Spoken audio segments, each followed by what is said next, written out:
and basically trying to slow down CJ with this snake.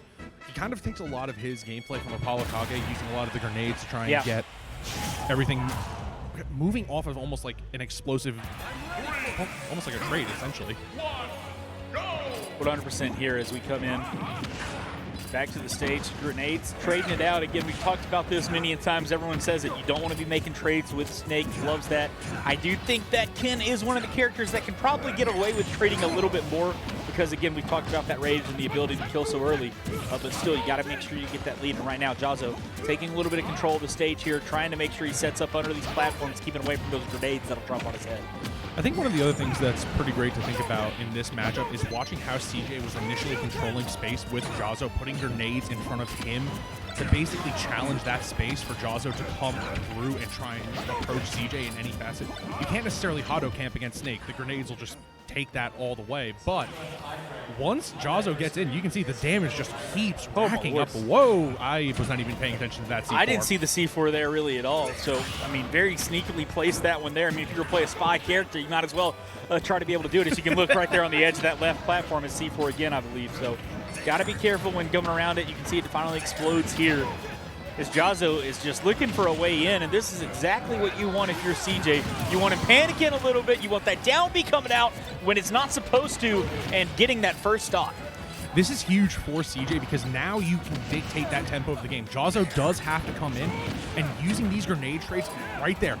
The grenade trade on shield into the back air is something that CJ has been doing very well for quite some time now. Getting these aerial follow-ups off the grenade, very core to the gameplay, but Shoryu closes out the stock, and CJ's playing with a little bit of a lead right now.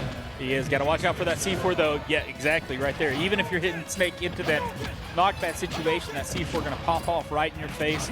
Knock Jahzz0 out of that combo, as now he's up under the platform. Trying, again, just to pepper him here with these Hadokens to see if you can get in.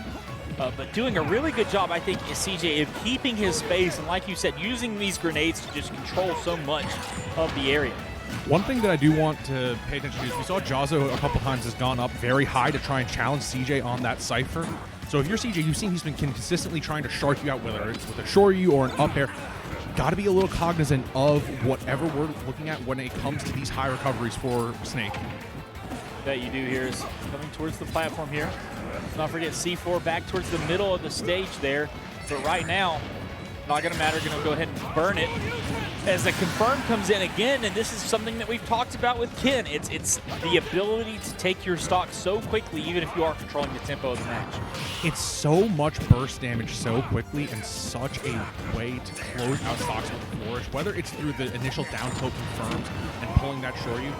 I think now CJ, one of the things he's going to have to do is go back to that slower game plan. As if Jahzz0 lets you at a disadvantage, it trades out, and a Shoryu off the up air closes it out. Yeah, very nice little clean confirm right there from Jahzz0 just to get that up there straight into that Shoryu cancel to get the first game in a set where, or really a game right there where CJ looked like he had so much control over it, right? We talked about it, was doing a great job controlling the space, but Jahzz0 taking advantage of his opportunities again. CJ needs to come back into this one, I think, like you said, with that game plan he had initially. Yeah, if he's able to stick to this game plan, play it slow, and almost roll a little bit faster, I think going to this smaller stage and small battlefield is a very good idea for CJ. You're essentially taking PS2 and condensing the stage size down. So now Jahzz0 has even less ways to approach, especially when you're segmenting his approach with those grenades. 100% is now, again, coming into small battlefield, a little bit smaller stage here.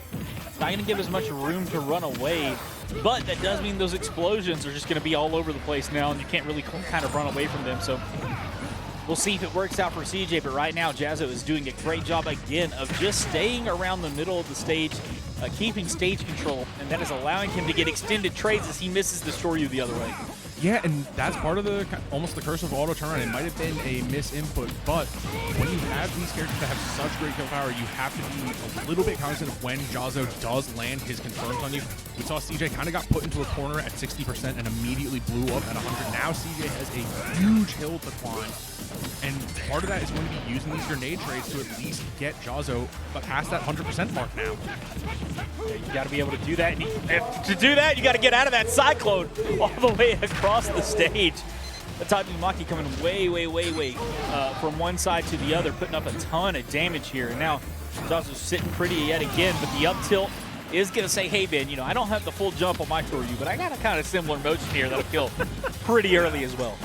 I mean, look at, wow, a huge call out with an RPG from CJ. Okay, someone's feeling themselves right now, but I like that how CJ's kind of eluding around Jahzz0's shield and using the up tilt grenades and placing them around Jahzz0 to force an approach with a jump.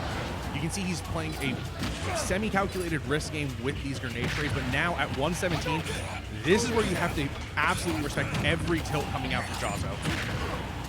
That you do here is, again, setting up grenades, trying to camp this platform. He saw that Jahzz0 like to really go there, but Jahzz0 not able to get there without, you know, using that down beam. Again, just stalling out in the air for as long as he can. Oh, that confirmed doesn't quite hit right there. Maybe that second down tilt knocked him out of it, but he rolls right onto the C4 ducks, and Jahzz0's second stock gone. He was in control, but now he's kind of starting to lose it. We saw this in game one, though. CJ did have a lead at high percents, and unfortunately, loses the stock early to Jahzz0. So now a dead even game. If CJ's able to keep this spacing using these grenades and respecting Jahzz0's approach, this is a quick way to rack up damage. But like you said, gotta get out of the Tatsu cycle. So much damage coming out on the side of Jahzz0. That you do here is now down air, coming in, trying to pressure shield. That got very low there for Jahzz0, and now he's in a rough situation. Here's your chance to edge guard, get some stage control, but slippery as ever. Jahzz0 gets back to the middle of the stage. He gets the spike, and even Snake is going to die off of that one. He doesn't get out of the knockback in time, and Jahzz0